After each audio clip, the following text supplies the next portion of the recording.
있고 웨비나가 끝나고 난 이후에 이제 사후 설문조사에도 참여할 수 있습니다.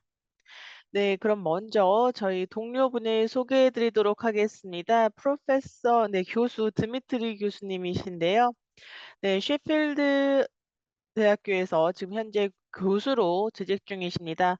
오늘 성장장애 AI의 기회와 도전에 대한 강의를 준비하셨습니다. 네, 감사합니다. 오늘 여러분들과 함께하게 돼서 굉장히 기쁘게 생각을 합니다. 오늘 여러분들과 함께 네, AI 가지고 있는 기회와 도전에 대해서 이야기해 보고자 합니다. 오늘 소리가 좀 잘 들리기를 바라고요. 네, 제일 먼저 저 이제 그 faculty disclosure 공개해 드리도록 하겠습니다. 네, 오늘 저희 이런 강의 목표에 대해서 함께 살펴보도록 하겠습니다. 방금 소개를 해 드렸죠.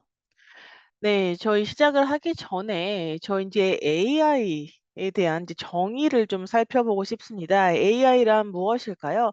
지금 화면을 보시면 AI의 정의를 보실 수가 있습니다.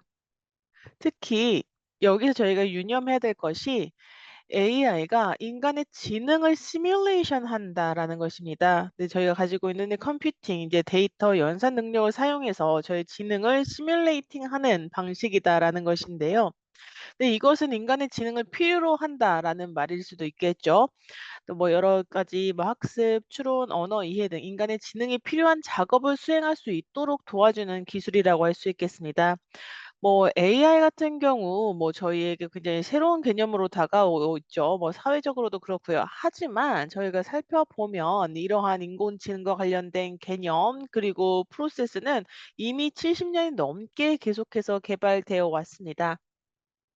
뭐 다양한 수학자들 그리고 이제 과학자들이 계속해서 연구를 해온 분야이기는 한데요.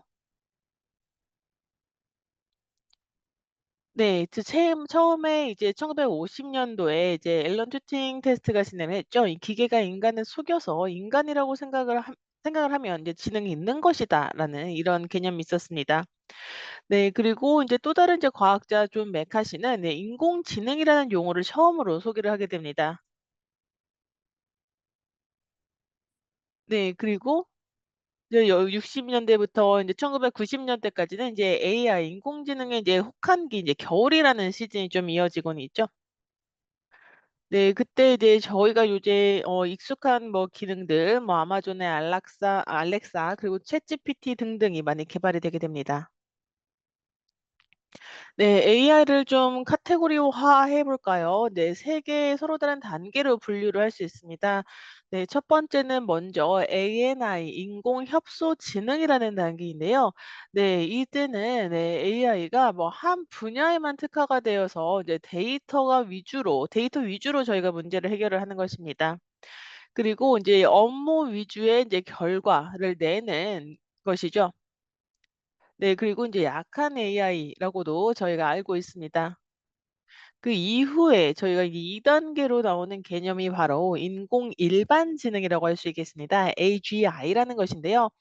뭐 전반적으로 인제 인간만큼 지능을 갖춘 똑똑한 컴퓨터를 말을 합니다. 뭐 여러 가지 속도도 그렇고 뭐 여러 가지 학습도 그렇고요. 그리고 네 뭐 이제 굉장히 많은 이제 시간들 이제 몇십 년이 지내게 되면서 인제 그 AI 자체가 정말 고지능을 갖추게 됩니다. 많은 활동들 뭐 여러 가지 사고 그리고 경험을 기반으로 한 프로세싱이 가능해집니다.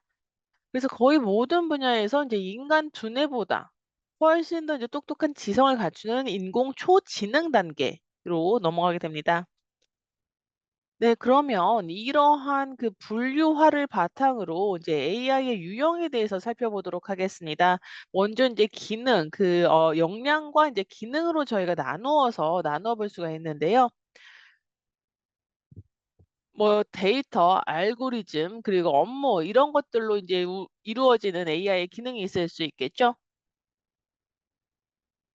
뭐 AI 뭐 플랫폼을 가지고 뭐 저희의 뭐 선호도를 학습을 할 수도 있고 그것을 바탕으로 AI가 여러분들께 제안을 할 수도 있습니다. 뭐 그리고 여러 가지 뭐 제한된 메모리 역시도 이제 기능과 관련되어 있습니다. 뭐 여러 가지 환경이 어떻게 되는지 뭐 업무뿐만 아니라 이제 환경을 이제 파악을 하는 AI도 있을 수 있겠죠. 뭐 이 업무를 어떻게 추진을 해야 될지, 그리고 그 환경 내에서 적합한 프로세싱이 무엇인지 그 환경을 먼저 학습을 하고 뭐 여러 가지 특정 환경을 제안해 주는 여러 가지 기능도 있을 수 있습니다. 그리고 저희가 방금 말씀을 드렸던 이제 인공 초지능 단계 같은 경우는 정말 이 사람의 그 마음의 이론을 읽고 이제 자기 인식을 하는 단계까지 나아갈 수가 있습니다. 네. 사실 헬스케어 분야에 있어서 AI는 이미 많이 그 대중적으로 활용이 되고 있습니다. 뭐 여러 가지 그 예를 저희가 살펴볼 수 있죠. 수술도 그렇고 뭐 여러 가지 그 의료 처방도 그렇고 뭐 인제 정밀의학에서도 사용이 되고 있습니다. 훨씬 더 정확한 뭐 검진 등등에서도 사용되고 있고요. 그래서 저희가 하고 있는 헬스케어 분야의 업무를 이미 많이 지원해 주고 있는 기술이라고 할 수 있겠습니다. 네. 또 지금 현재 굉장히 대중적으로 많이 사용되고 있는 것이 바로 생성형 인공지능이라고 할 수 있겠습니다. 네, 굉장히 꽤 간단한 개념이라고 할 수 있는데요. 뭐 지금 이미지를 보시면 뭐 저희가 이제 AI를 통해서 이런 것들이 인제 의료 뭐 이미징을 뭐 인제 학습을 하고 이제 고해상도의 이미지를 해상을 한 이후에 뭐 저화질에 입력을 해도 이제 고해상도의 이미지를 생성을 해서 의료 영상 분석 자체를 향상시키는 데도 사용을 할 수가 있습니다. 뭐 그리고 뭐 인제 그 환자의 뭐 population별로 저희가 서로 다른 뭐 의학을 진단을 할 수가 있고요. 그리고 뭐 앞으로의 그 가능성이 있는 반응은 어떨지, 그리고 이제 결과는 어떨지 이런 전망이나 예측까지도 할 수가 있습니다. 뭐 이것은 인제 사람들의 여러 가지 카테고리화를 해서 저희가 이런 것들을 할 수 있는 것이죠. 그리고 다양한 이제 소스에서 데이터를 가지고 이제 그 맞춤형 치료 계획도 가능합니다. 네. 그리고 여러 가지 그 population 수준별로 뭐 여러 가지 환경을 이해를 하고 이제 개인별 변이도 고려를 해서 인제 성공 가능성이 높은 그 치료 옵션도 제안을 할 수가 있고요. 질병 진행과 관련된 모델링 역시도 가능합니다. 네. 정말 그 맞춤형, 네, 개인 수준에서 이제 대중 수준까지 저희가 많은 것을 활용할 수 있다라고 할 수 있는데요. 지금 보시면 하나의 뭐 인제 특정 그 예를 볼 수가 있습니다. 저희 이제 2013년 이제 거의 10년 전 그 AI에 관련된 그 기록입니다. 네. 핀란드의 이제 아동 인구의 약 98%가 성장 모니터링 프로그램에 참여를 하고 있었습니다. 네. 그러면 이 프로그램 내에서는 출생 후 이제 측정부터 12 세가 될 때까지 이제 20번 인제 신장을 측정을 하게 되는데요. 네. 그 중간중간 이러한 인구의 인제 레퍼런스를 파악을 하는데 이제 많은 챌린지를 겪을 수 있습니다. 근데 이제 결과를 바탕으로 봤을 때 저희가 이제 건강 기록 내장된 알고리즘을 통해서 이제 표준 시스템을 비교를 해 보면 뭐 여러 가지 그 질환들, 대장균 질환 같은 것들을 이제 조기에 진단을 하고 전문 치료를 의뢰할 수 있는 것으로 나타났습니다. 근데 이제 두 가지 진료 스텝이 있을 수 있습니다. 이 의사가 이제 소아 뭐 내분비 전문의에게 이러한 데이터가 전송이 되면 성장 데이터를 검토를 해서 뭐 인제 1차 진료 의사에게 이제 전제 상담을 제공을 하고 뭐 인제 2차 진료에게 전달하게 됩니다. 그리고 뭐 이제 그 1차 진료, 2차 진료 여러 가지 판단에 따라 여러 가지 결과 조치가 달라질 수 있겠죠. 네, 가장 아래를 보시면 1차 진료에서 이제 자동 성장 모니터링 개입 연도, 그리고 표준 성장 모니터링 대조 연도, 1차 또는 2차 성장 장애 진단 수율을 확인을 하실 수가 있습니다. 네. 보시면 네 인제 그 P가 인제 0.001 이하인 것으로 나타났죠. 네. 그래서 AI를 활용을 하게 되면 이러한 진단, 그리고 관련된 질병 조기 진단을 훨씬 더 잘할 수 있다라는 걸 볼 수가 있었습니다. 그리고 이제 어떠한 그 환경에서 우리가 활용할 수 있느냐, 다른 예도 한번 살펴보도록 하겠습니다. 굉장히 다양한 플랫폼들이 있습니다. 뭐 여러 가지 뭐 골 평가, 뭐 골 진단, 골 연령 평가 등등에서 활동을 할 수가 있는데요. 네, 저희가 이런 그 골 연령 파악하는 플랫폼에서는 정확도가 85 에서 95% 까지 굉장히 높은 그 정확도를 예측하는 것으로 나타났습니다. 네, 그래서 가장 정확한 방법이 이제 영상의학과 전문의가 평가한 사전 정의된 골 연령에서 이제 4.3 개월, 뭐 이제 4.5 개월 이내에 이제 골 연령을 예측하는 것으로도 나타났는데요. 굉장히 정확도가 높은 것이죠. 그래서 현재 이제 연구에 사용이 되고 있는 AI 알고리즘은 이제 기본적으로 전문 방사선 전문의가 지정한 값을 그 가진 모델에서 뭐 뼈 나이를 결정을 하기 때문에 이제 사람들이 하게 되면 이제 부정확성과 편견의 위험이 있습니다. 하지만 AI를 사용을 하게 되면 훨씬 더 정확도를 할 수 있고, 예, 훈련된 데이터 세트를 개발하면 더 정확도가 높아질 수 있습니다. 네, 그리고 인제 AI 같은 경우는 얼굴 인식에 있어서도 굉장히 잘 활용이 되고 있습니다.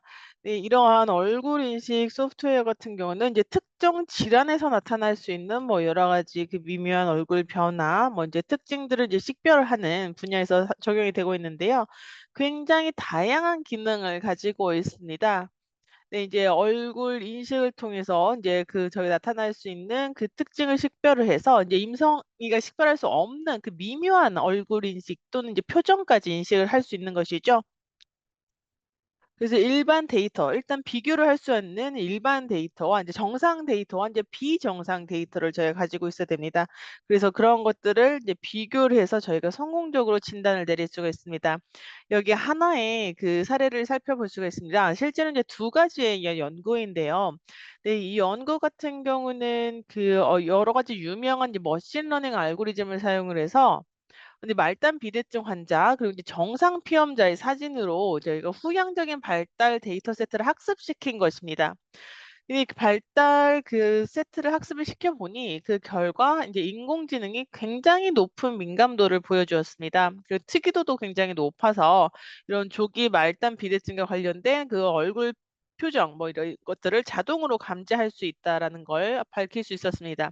이제 2D로 되어 있는 사진을 이제 3D 입체로 저희가 이제 파악이 가능한 것이죠. 이것을 통해서 얼굴 사진만을 가지고 이제 비대증을 자동으로 감지하는 것입니다. 네, 사진이 있으면 그 머신 기계가 이것을 보고 이것이 정상적인 얼굴인지 또는 이제 그 환자의 얼굴인지를 파악을 하는 것입니다. 이런 것들을 할 수 있는 알고리즘을 가지고 있는 것이죠. 그리고 이 연구로부터 저희가 알 수 있는 것이 네, 굉장히 정확도가 높다라는 것입니다. 또 흥미로운 게 네, 특히 이러한 그 뭐 특정 뭐 질병 또는 말단 비대증 환자와 관련된 기술, 저희가 가지고 있던 기술보다도 훨씬 더 높은 정확도를 보여주었다라는 것입니다. 네, 또 다른 것은 인제 그 쿠싱 증후군과 관련된 예를 저희가 하나 살펴볼 수 있는데요. 네, 이제 쿠싱 증후 같은 경우는 이제 얼굴에 이제 서로 다른 그 어느 그 특정 지역에 이제 특징이 나타날 수가 있습니다. 그리고 이것은 이제 방치를 하게 되면 인제 그 좀 많은 해를 끼치게 되죠. 하지만 이제 진단을 받지 못하고 장기간 방치가 되는 경우가 많은데 이럴 때 저희가 인제 얼굴 인식을 통해서 진단을 할 수가 있습니다. 굉장히 광범위한 그 사람들 많은 숫자의 사람들과 가지고 저희가 인제 정면 사진 그리고 인제 옆모습을 사진을 촬영을 해서 인제 반자동으로 사진을 분석해서 뭐 여러 가지 AI를 통한 분석이 가능했습니다. 그 외에도 이제 AI를 통한 여러 가지 안면 인식의 장점을 알 수 있는 연구가 많이 진행이 되었는데요. 여기 많이 그 정리가 되어 있습니다. 네, 보시면 저희가 이러한 알고리즘을 통해서 인제 특정 질병을 진단하는 그 표정들 또는 안면에 대한 특징들이 준비가 되어 있습니다. 네, 이러한 그 기술 또는 유전자를 통해서 네, 안면경에 대한 새로운 분석 기술이 이제 잠재적으로 ARD 진단을 개선해 이제 환자를 조기에 인식할 수 있다라는 걸 알 수 있었습니다. 네, 특히나 이제 프로스 같은 경우 이제 진단 정확도가 굉장히 높았고 이제 인종적으로도 다양한 개인을 대상으로 한 연구가 진행이 되었습니다. 네, AI는 그뿐만 아니라 뭐 여러 가지 그 중추성 성조숙증 CPP에도 저희가 활용을 할 수가 있습니다. 네. 특히나 인제 그 트레이닝 세트를 살펴보시면 저희가 총 그 966 명 이제 여성을 그 대상으로 연구를 좀 진행을 했습니다. 네. 이것은 저희가 이제 그 현재 진단 방법인 이제 성선 자극, 호르몬 방출 호르몬 자극 검사를 통해서 진행이 되는데요. 네. 하나의 그 일반군 그리고 인제 교육 트레이닝 세트를 두고 저희가 비교를 해 봤습니다. 그랬을 때 20%가 네 테스트 세트로 이제 활용이 되었고요. 네 AI 모델이 이러한 각각의 대조군을 학습을 하고 비교를 해서 네 5 개의 서로 다른 이제 변수 네 19 개의 변수를 사용을 해서 네 소규모 부분에서 이제 정확도가 감소하는 걸 보여줄 수 있었습니다. 그 3 가지의 인제 변수를 쓰니 네 훨씬 더 높은 정확도를 보여주었고요. 근데 이제 두 번째 연구 역시도 저희가 유사한 모델을 활용을 해서 이제 CPP를 진단을 해 보았습니다. 네 보시면 저희가 인제 처음에 네 5 개의 인제 서로 다른 이미지를 가지고 테스트를 진행을 했고요. 그리고 10 개의 인제 서로 다른 이제 국제 데이터 세트를 활용을 했습니다. 네. 이제 3 개의 서로 다른 모델이 활용이 되었습니다. 네. 여러 가지 인제 랜덤 그리고 포레스트로 진행이 되었던 연구였고 네 엑스지부스트도 활용이 되었고요. 네 AI 모델들을 총 4 개를 활용 화 한 걸 보실 수가 있습니다. 네 이를 통해서 저희가 중추성 성조숙 중에 인제 민감도를 약 95% 확보를 했습니다. 여기서 중요한 것은 네 이제 다양한 변수를 인제 적용을 하는 것입니다. 네 이를 통해서 저희가 인제 CPP에 대한 진단율을 훨씬 더 높일 수가 있습니다. 네. 이런 AI 알고리즘을 가지고 저희가 이러한 환자들이 뭐 인제 가능성이 있는지 없는지를 굉장히 높은 민감도로 이제 진단할 수 있다라는 것이죠. 여기 화면을 보시면 또 다른 이제 AI 알고리즘 활용된 모델을 보실 수가 있습니다. 네. 이것 같은 경우는 저희가 이제 터너 증후군을 가지고 있는 여아 환자들을 이제 진단을 한 것인데요. 뭐 1 년, 3년 그리고 인제 모델의 이제 전망들을 보실 수가 있습니다. 네. 그래프로 이제 보실 수가 있습니다. 가장 높은 정확도를 보여주는 이제 변수도 확인을 하실 수가 있고요. 네 특히나 이제 첫 해에 이제 좋은 정확도를 보여주었고 여기에서 저희가 동일한 AI 모델을 가지고 네. 이제 저희가 인제 3 년의 베이스라인을 두고 이제 진행을 해 보았습니다. 네. 성장 호르몬 치료에 대한 이제 반응에 대한 기계학습 접근법 그리고 다중회귀 모두 다 굉장히 어린 연대순, 나이, 키 반응과 관련해 가장 중요한 요소라는 것을 알 수가 있었습니다. 네. 그럼 이제 저희가 임상 의사결정과 관련해서 AI가 어떻게 도움이 될 것인지 그리고 관련된 챌린지도 좀 살펴보고자 합니다. 네. 지금 보시면 임상과 관련된 의사결정 플로우가 있습니다. 다양한 이제 데이터를 저희가 활용을 하게 되죠. 네. 그러한 것들이 이제 전기 인젝터로 연결이 되게 됩니다. 그리고 이것이 뭐 여러 가지 온라인으로 연결된 플랫폼을 통해서 뭐 여러 가지 의료진에게 전달이 되게 됩니다. 네. 그뿐만 아니라 이제 환자에게도 굉장히 큰 장점을 가지고 있습니다. 이제 환자 역시도 이러한 데이터를 살펴보고 그들의 행동을 수정할 수 있는 기회를 가지게 됩니다. 네. AI가 그럼 이러한 과정에서 어떻게 적용이 되냐. 네. 이것은 굉장히 많은 데이터가 있죠. 네. 이러한 것들을 개개인의 환자의 디바이스에 맞게 이제 통합을 해서 이제 제공을 해 주고 분석도 해 준다는 것입니다. 그래서 다양한 진행 상황을 추적할 수 있게 도와줍니다. 정말 수백만 개의 데이터셋이 있습니다. 이게 환자의 최적 반응이 무엇일지를 저희가 파악하기 위해서 AI를 활용을 하는데요.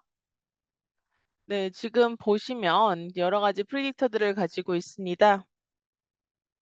뭐 인제 주사 시간은 언제가 돼야 될지 뭐 이제 연결된 주사기 장치로부터도 저희가 실제 데이터를 수집을 해서 네 여러 가지 초기 지표를 통해서 여러 가지 성장 호르몬 수능도를 예측하는 데도 사용을 할 수가 있습니다. 그래서 더 어린 나이에 이제 프리퀀시가 낮을 때 이제 진행을 하고 여러 가지 리드 스피드도 저희가 예측을 할 수가 있겠죠. 네. 이것을 이제 초기 첫 3 개월 동안의 초기 지표를 통해서 이제 환자를 위해서 저희가 수능도를 예측하는 데 사용할 수 있다라는 그래프를 다시 보여 드렸습니다. 또 다른 사례를 하나 보여드리도록 하겠습니다. 네, 그러면 이제 임상 의사결정 툴에서 AI를 어떻게 활용을 하느냐? 네, 여러분들이 활용하는 데이터가 있으면 저희가 이걸 가지고 저희가 의미 있는 피드백을 환자에게 제공을 해야 됩니다. 그래서 이 환자들이 무엇을 할 수 있을지 그런 것들을 서로 이해할 수 있어야 하는데요. 그래서 그 데이터를 분석을 하는 것이 굉장히 중요하죠. 뭐 여러 가지 그 사례나 시간이나 뭐 많은 것들을 바탕으로 저희가 데이터를 분석을 하는 것이 필요합니다. 그리고 여러 가지 양원 수능도 그리고 인제 주사 투여와 관련된 성장 최적화하기 위해 이제 데이터를 분석하는 데 얘가 정말 필수적인 역할을 한다라고 할 수 있겠습니다. 네, 왼쪽과 인제 오른쪽의 그래프를 한번 비교해 보도록 하겠습니다. 이제 오른쪽을 보시면 그 최적의 수능도 미달의 위험을 완화하고 이제 그 성장을 개선할 수 있는 그 트래킹을 보실 수가 있습니다. 네. 보시면 이제 그 수능도가 높고 이제 낮은 환자들의 그래프를 비교를 해볼 수가 있는데요. 네, 초록색이 이제 낮은 수능도 인제 그 남색이 이제 서로 그 높은 수능도를 가지고 있는데 이런 주사 시간 등등도 서로 다른 걸 알 수가 있습니다. 그럼 이제 그 AI 가지고 있는 그 챌린지 도전 과제는 무엇인가 한번 살펴보도록 하겠습니다. 네, 저희가 이런 그 발표를 준비하면서 인제 AI 알고리즘에 대해서 많이 인제 생각을 했습니다. 사실 인제 그 AI 같은 경우는 이런 데이터와 절대 이제 독립적일 수가 없습니다. 하지만 이제 전체 집단에 대한 데이터가 이제 데이터 세트에 포함되지 못하게 하는 이제 장벽이 존재할 수 있겠죠. 뭐 여러 가지 뭐 동종 데이터셋 같은 경우 뭐 파퓰레이션에 인제 장벽이 그 한계가 있을 수 있고요. 그리고 뭐 여러 가지 그 편향된 데이터가 있을 수가 있습니다. 인제 마이너리티 서브그룹이라든가 뭐 여러 가지 뭐 연령, 성별 등등에 따라서 저희가 많은 그 한계를 가질 수가 있습니다. 그 개인 속성을 가진 그 그룹의 데이터 수집 시점이 다르면 인제 그 그룹이 변경이 될 수 있다라는 그 챌린지도 가지고 있죠. 그리고 이제 데이터를 수집한 이후에 뭐 인제 민족 또는 인종 그룹을 더 큰 집계 그룹으로 결합을 하는 경우에도 저희가 인제 이런 그 분류와 관련된 한계를 직면할 수가 있습니다. 이런 그 다양한 상황에 있어서 AI 알고리즘으로 저희가 이제 충분한 답변을 받지 못할 때가 있습니다. 네. 이러한 그 도전 과제들을 가지고 있습니다. AI 관련된 이제 소화학 소화의학에 있어서도 가지고 있는데요. 이러한 것들을 이제 해결하기 위해서 이제 저희가 유념을 해야 될 여러 가지들을 보실 수가 있습니다. 화면을 보시면 제일 먼저 이제 아동들을 위한 데이터 프라이버시입니다. 이제 개인정보를 이제 보호를 꼭 해 줘야겠죠. 네. 그래서 이러한 데이터가 굉장히 안전하게 이제 보장이 될 수 있어야 할 것입니다. 그리고 이러한 AI 알고리즘이 안전하고 윤리적이고 이제 믿을 수 있고 그들의 콘텐츠가 이제 구체적인 콘텐츠가 네, 공개되지 않아야 될 것입니다. 여러 가지 형평성, 데이터 보호, 기술적인 고려 사항들을 다 토합을 해야 되겠죠. 네, 그리고 굉장히 좋은 논문, 참고 논문을 하나 소개해 드리고자 합니다. 네, 이것을 보시면 이제 AI의 프레임워크를 이제 수용을 할 때 우리가 이것을 어떻게 안전하게 특히나 인제 소아과에 관련해서 윤리적으로 사용할 수 있을지에 대한 내용을 참고하실 수가 있습니다. 네. 그러면 저희가 인제 '블랙박스를 연다.'라는 개념으로 그 AI를 좀 살펴보도록 하겠습니다. 근데 무엇이 중요할 것인가? 그 블랙박스 안에 있는 내용을 살펴보고자 하는데요. 사실 그 AI 알고리즘 자체에 대해서 이해를 하는 것이 굉장히 그 복잡하고 어렵습니다.